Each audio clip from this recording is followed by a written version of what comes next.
Ah, Pembahasan kita kali ini adalah tentang uji non-parametrik. Nah, uji non-parametrik ini adalah alternatif untuk uji-uji parametrik yang sudah kita pelajari.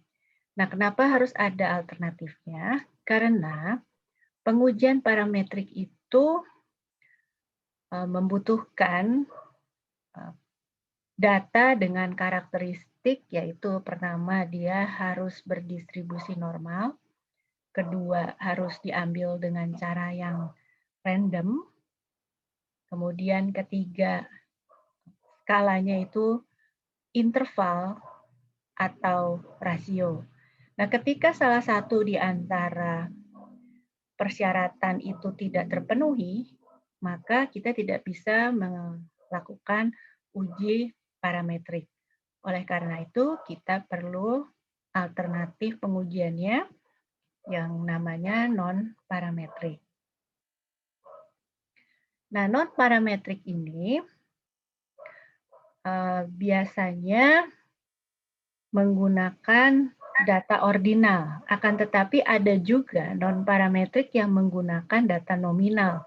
Hanya dalam pertemuan kali ini kita tidak membahas. Kita membahas yang menggunakan data ordinal karena itu yang lebih sering kita temukan di dalam artikel-artikel yang dipublikasikan di jurnal di Indonesia, ya, ketimbang yang skalanya itu nominal. Nah, skala ordinal cirinya itu adalah menggunakan ranking. Jadi kita tidak menggunakan rata-rata lagi, tetapi kita menggunakan ranking.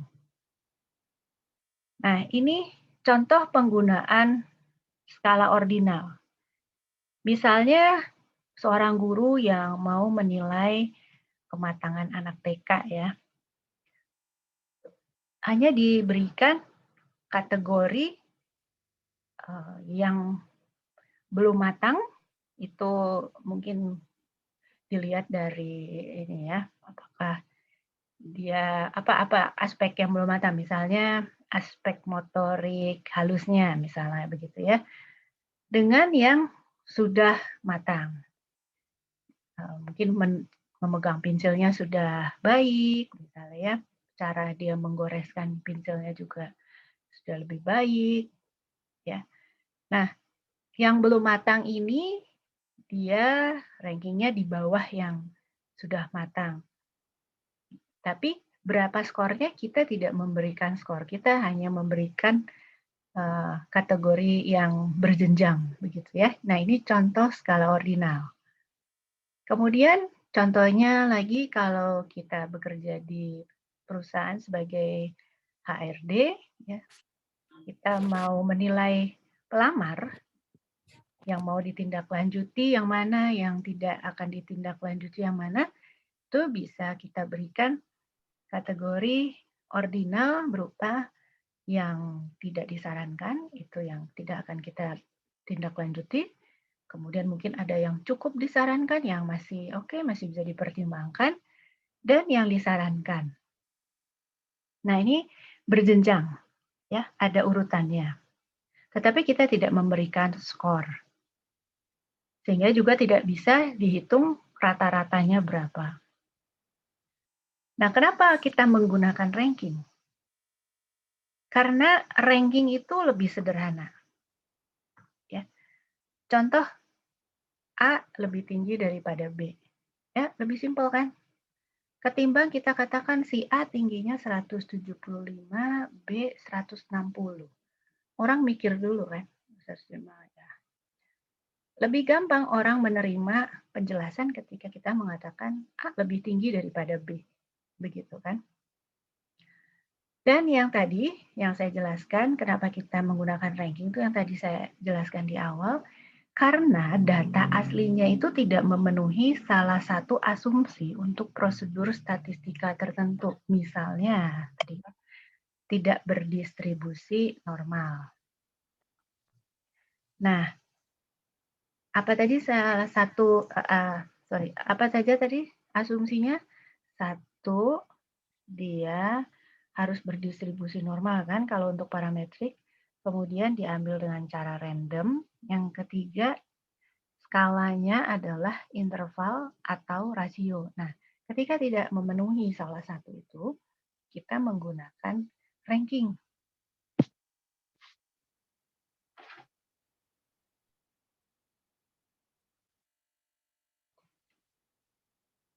Atau skor aslinya terlalu bervariasi. Nah, skor asli terlalu bervariasi ini, misalnya yang minggu lalu saya jelaskan itu namanya outliers. Ya, ada data yang sangat ekstrim. Nah, data yang sangat ekstrim ini bisa terjadi salah satunya itu kalau pada eksperimen, misalnya kita membuat eksperimen berupa maze gitu ya, lalu kita masukkan tikus di ujung yang satu dan kita berharap tikus itu akan bisa keluar di ujung yang lain. Ya.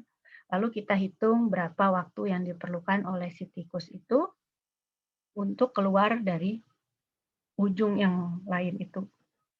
Tapi ada kalanya, ini saya pernah beberapa kali alami, tikusnya itu tidak keluar-keluar. Dia malah asik sendiri di dalam maze itu. Ya, mau kita tunggu sampai kita harus pulang pun tikus itu tidak mau keluar gitu ya. Lalu kita mau kasih skor berapa? Mau dihitung berapa menit dia keluar? Oh, dia tidak keluar kok ya. Kalau kita tidak pakai datanya itu salah kan? Jadi kita harus tetap pakai data itu. Data itu tidak bisa dibuang, tetapi kita tidak bisa memberikan skor angka berapa lama dia keluar dari base itu. Akhirnya kita hanya bisa katakan datanya tidak terhingga karena dia nggak keluar-keluar, gitu kan? Nah, mau dikasih skor berapa kita tidak tahu sehingga kita nggak bisa hitung rata-ratanya. Nah, akibatnya kita hanya bisa lakukan perhitungan dengan ranking. Kita beri dia ranking yang paling besar, ranking terakhir. Ya, selesai permasalahannya. Nah, itu sering terjadi di dalam konteks eksperimen, ya. Sehingga kita membutuhkan perhitungan uji hipotesis yang non parametrik. Gitu. Nah, bagaimana cara kita memberikan ranking? Nah, ini contohnya ya. Kalau ada data kembar, misalnya seperti ini dan ini, ya, kita urutkan dari kecil ke besar, lalu kita beri ranking sesuai posisinya. Jadi ini ranking yang 1, 2, dan seterusnya sampai ranking yang terakhir. Kemudian data yang kembar ini kita beri dia ranking yang sama yang berasal dari rata-rata rankingnya. Jadi 2 ditambah 3 dibagi 2. Ya. Yang ini juga begitu. Kita beri ranking yang sama semua. Jadi ranking 5, 6, 7 ini kita cari rata-ratanya. Ya, 5 tambah 6 tambah 7 dibagi 3. Lalu kita berikan ranking itu kepada data yang kembar ini. Ya. Begitu cara memberikan ranking untuk data yang kembar. Kemudian statistikanya bagaimana untuk data ordinal. Ini, kalau Anda lihat di e-book ya, di Appendix E, ini ada uji Mann-Whitney. Ya, Mann-Whitney ini adalah alternatif untuk uji t-test yang independen. Jadi ketika kita tidak bisa menggunakan uji t-test yang independen, kita bisa menggunakan uji Mann-Whitney. Kemudian untuk t-test yang repeated measures, kita bisa menggunakan alternatifnya yaitu uji Wilcoxon sign rank test ya. Ini adalah alternatifnya. Kalau kita menggunakan ANOVA, independent measures, atau ANOVA, repeated measures, semuanya juga punya alternatifnya. Di sini ada Kruskal-Wallis, di sini ada Friedman. Nah, karena kita tidak mempelajari ANOVA, independent, dan repeated measures dengan secara mendetail, kemarin kita hanya mempelajari pengantar ANOVA, Jadi kita tidak mempelajari Kruskal-Wallis dan Friedman test juga. Jadi semester ini yang kita pelajari hanya yang Mann-Whitney dan Wilcoxon. Ya, dua ini yang akan kita bahas hari ini. Nah, kita mulai dulu untuk yang Mann-Whitney U-test. Ya. Ini adalah alternatif untuk uji T, ya, uji T yang independen. Konsepnya sama, yaitu menggunakan dua sampel yang terpisah, ya, independent measures atau between subjects. Jadi artinya apa? Ada dua kelompok sampel yang terpisah. Ya. Dia mengevaluasi perbedaan dari dua perlakuan atau dua populasi. Prinsipnya perbedaan nyata dari kedua perlakuan, jadi perbedaan yang signifikan dari kedua perlakuan, itu akan membuat skor dari satu sampel lebih besar dibandingkan skor sampel lainnya, gitu kan? Karena dia berbeda. Kalau skor dari kedua sampel itu digabungkan dan diberi ranking, maka ranking yang lebih besar akan berkumpul di salah satu sampel. Itu logikanya. Ya, karena dia satu sampelnya lebih besar, jadi rankingnya pasti berkumpul di sampel itu. Itu kalau terjadi perbedaan nyata. Ya, artinya kalau H1 diterima. Hipotesisnya gimana? Hipotesisnya untuk uji dua arah ya. H0-nya tidak ada perbedaan di antara dua perlakuan. Ya, H1-nya ada perbedaan di antara dua perlakuan. Jadi ini sama seperti uji T independen. Ya. Bagaimana cara perhitungannya? Nah, mari kita perhatikan ya. Ada dua sampel yang terpisah kan untuk kelompok A dan kelompok B. Ya. Nah, dalam contoh ini ada 6, masing-masing ada 6. 6 ini untuk kelompok A, ini untuk kelompok B. Yang pertama kita lakukan adalah memberikan ranking. Ya, rankingnya itu digabung untuk kedua data ini. Jadi kalau begitu, mari kita lihat ya. Dari ke berapa ini? 12 data ini, mana yang paling kecil? Dan kita urutkan dari yang kecil ke besar. Mana yang paling kecil? 2. Betul. Nah, 2 ini kita beri ranking 1 karena dia paling kecil. Selanjutnya, mana yang paling kecil lagi? Berikutnya? 6. Ya. 6 ini kita beri ranking 2. Terus berikutnya 8 kan? Kita beri ranking 3. Demikian seterusnya ya. Sampai ranking terakhir, mana yang paling besar ini datanya? 94. Nah, ini yang paling besar, itu ranking terakhir. Ranking paling besar. Begitu ya. Jadi kita memberikan ranking dari yang paling kecil sampai yang paling besar. Oke, ini bagian ini akan saya copy paste di sini ya. Selanjutnya, kita memberikan poin untuk setiap ranking ini. Cara memberikan poin adalah begini. 7 ini lebih kecil dari ranking yang mana? Dia lebih kecil dari 11, 9, 10, dan 12 kan? Jadi dia dapat skornya atau poinnya 4. Karena dia lebih kecil dari 4. 1, 2, 3, 4. Gitu. Nah, jadi itu adalah U untuk A. U untuk A, yang 7 ini tadi kan, dia lebih kecil dari mana? 1, 2, 3, 4. Kayak gitu kan? Maka dikasih 4. Sekarang yang 1. 1 ini lebih kecil dari berapa? Lebih kecil dari 1, 2, 3, 4, 5, 6. Oh, itu U A, U I, U B.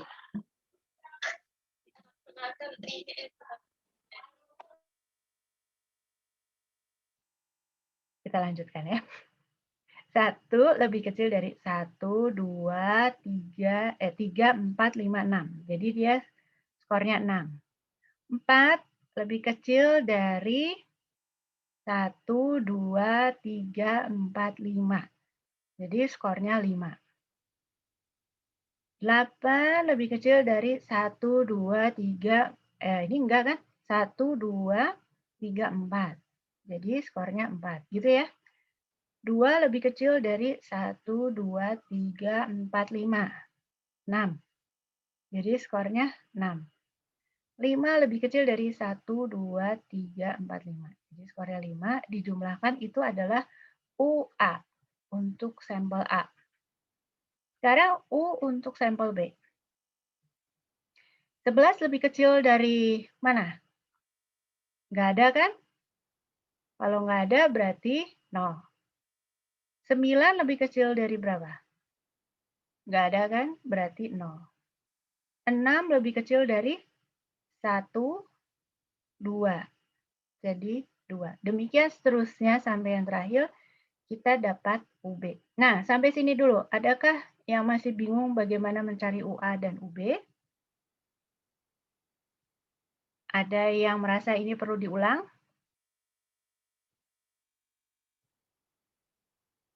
Aman? Atau perlu diulang? Aman, Bu. Aman, Bu. Oke, baik. Kalau gitu kita lanjut.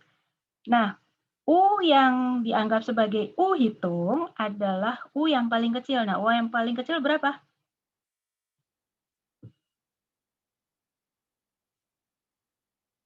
U yang paling kecil UA atau UB? UB. Nah, berarti U hitung kita adalah 6. Itu adalah U hitung kita ya, yang paling kecil. Begitu.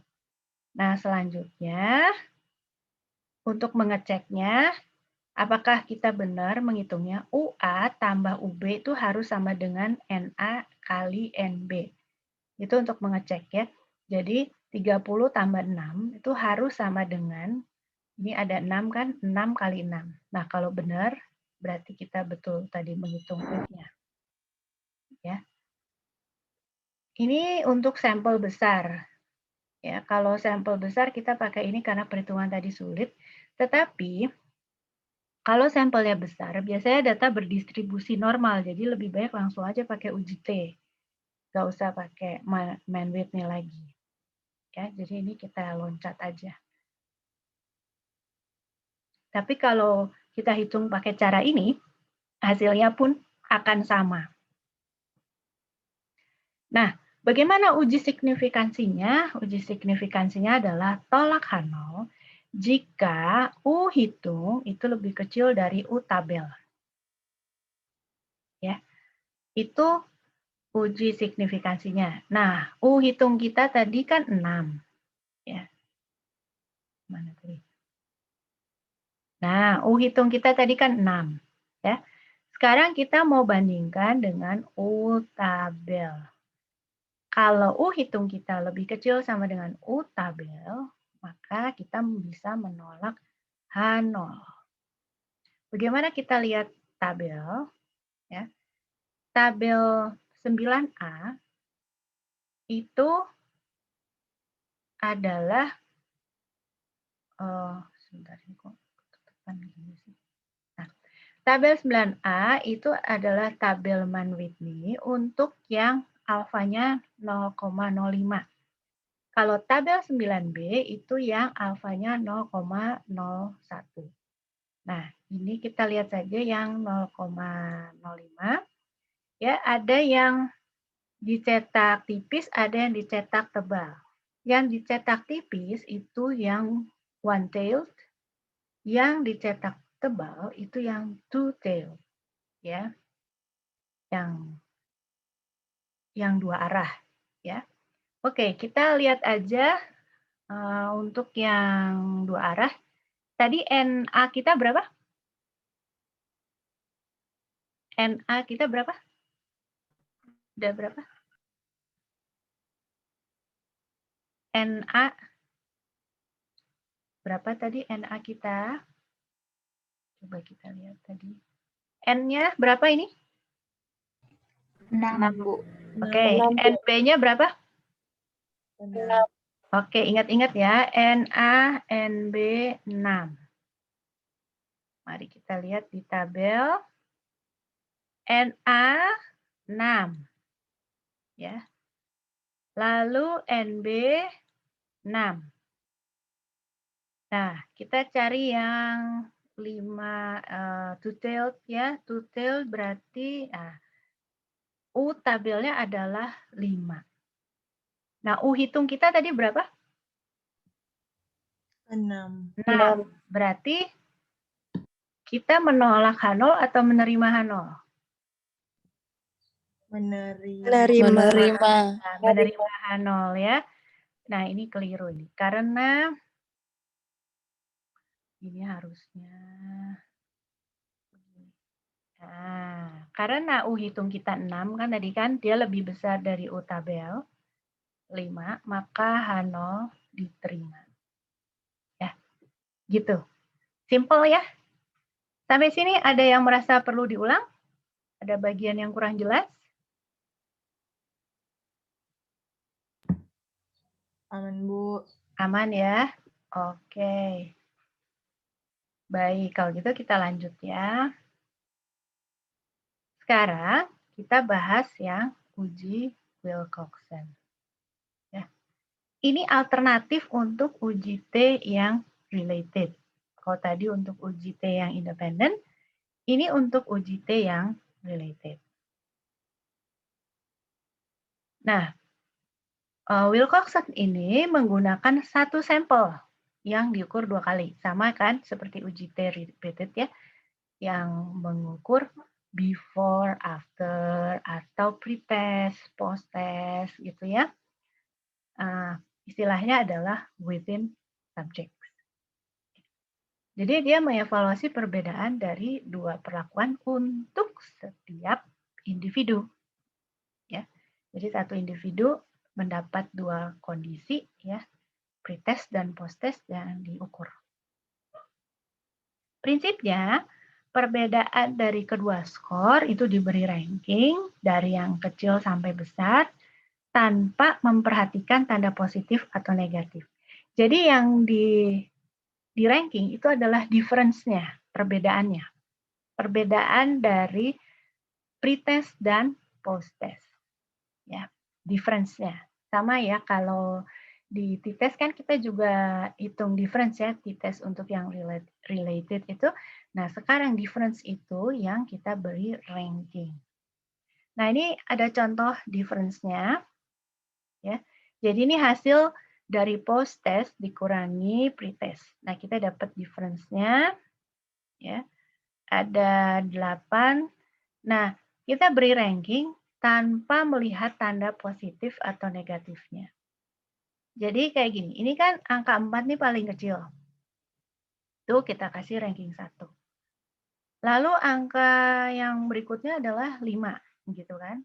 Ini kita kasih ranking 2. Selanjutnya 6. 3. Jadi bukan mulai dari yang minus dulu, enggak. Tapi kita lihat angkanya aja. Tanda positif negatifnya ini diabaikan dulu. Terus sampai angka yang terbesar adalah 24. Ya kan?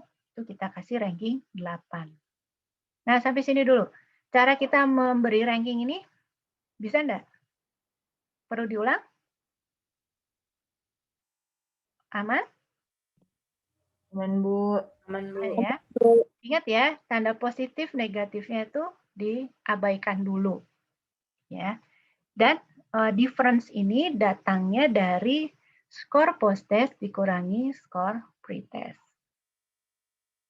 Selanjutnya, kita pisahkan ranking yang berasal dari kelompok positif dan ranking yang berasal dari kelompok negatif. Jadi kita punya ranking sigma ranking positif dan sigma ranking negatif. Jumlah ranking yang terendah adalah T. Nah, T ini T besar, ini adalah notasi untuk Wilcoxon. Ya, kalau tadi man Whitney itu notasinya U, kalau Wilcoxon itu T besar. Nah, seperti ini. Ranking dari yang positif itu kan adalah 1 dan 2. Jadi kita beri tanda ini ya, sigma ranking yang positif 1 tambah 2.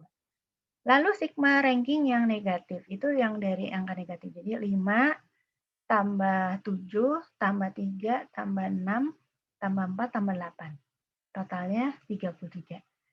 Nah, dari sini kita bisa dapat T hitung kita adalah yang paling kecil, yaitu 3. Itu. Ya. Sampai sini. Untuk menghitung ranking yang positif dan negatif, sampai mendapatkan T hitung, bisa diikuti? Bisa. Oke. Bisa, Bu. Thank you. Makasih ya.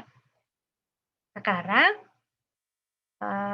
kita lihat hipotesisnya. Sama seperti yang tadi ya. Kalau hipotesis dua arah itu tidak ada perbedaan di antara dua perlakuan, dan H1-nya ada perbedaan di antara dua perlakuan. Ya, ini hipotesisnya. Lalu kriteria ujinya tolak H0 jika T hitung lebih kecil sama dengan T tabel. Itu untuk uji signifikansinya. Ya.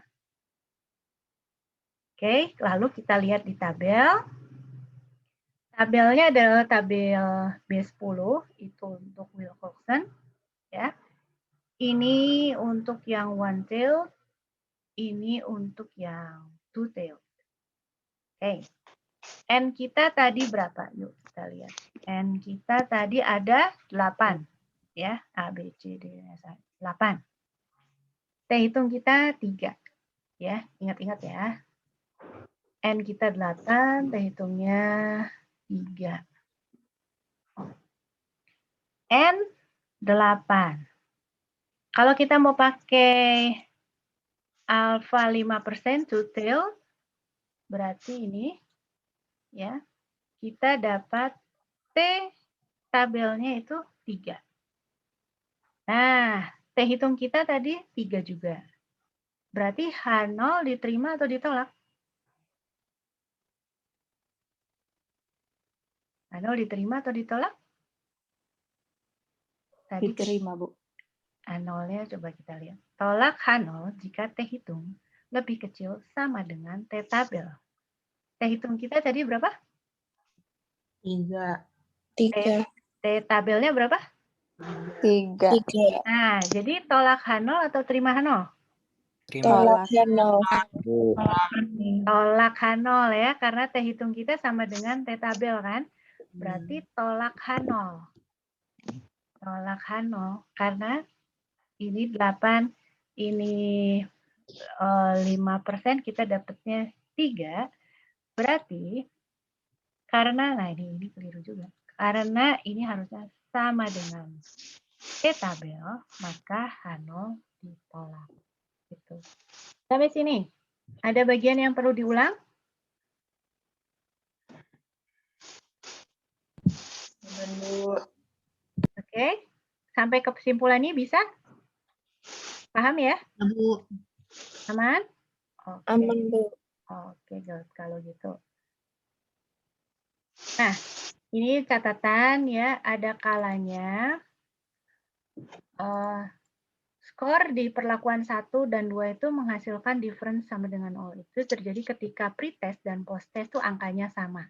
Kalau pretest dan posttest angkanya sama, maka difference-nya kan 0. Ya kan? Ini siapa sih yang berisik-berisik?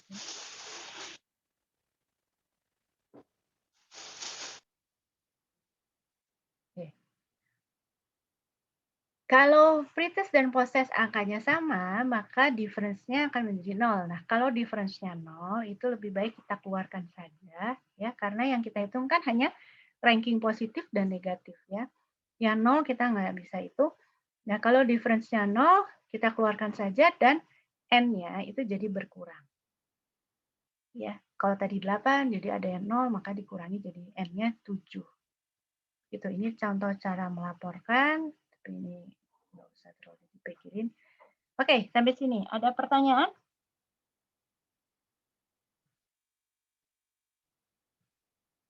Bagaimana? Amankah? Baik-baik saja? Aman. Aman? Bu. Oke, baik. Kalau begitu, kita akan masuk ke breakout room,